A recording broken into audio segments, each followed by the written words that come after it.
Welcome to the Rim Break Rodeo. We hope this video helps.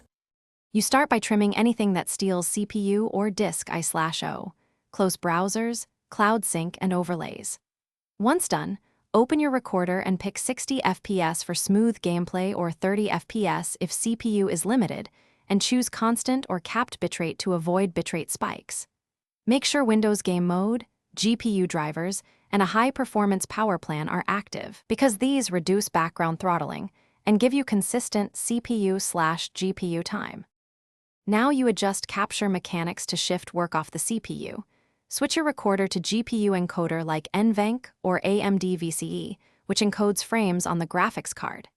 At the same time, reduce in-game render scale or drop resolution slightly rather than cranking both game and recorder up.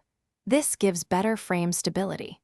Record to a fast NVMe or SSD and disable expensive multipass settings. Limit file size so the encoder isn't stressed by huge. You finish by running short test recordings while watching CPU, GPU, and RAM usage with an overlay or monitoring app because real metrics reveal bottlenecks. If you still see stutter, reduce recorder bitrate or cap the game frame rate to stabilize timing.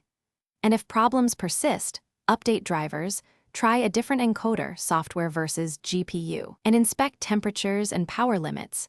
Thermal or power throttling often masquerades as recording lag, so fix those to restore smooth captures.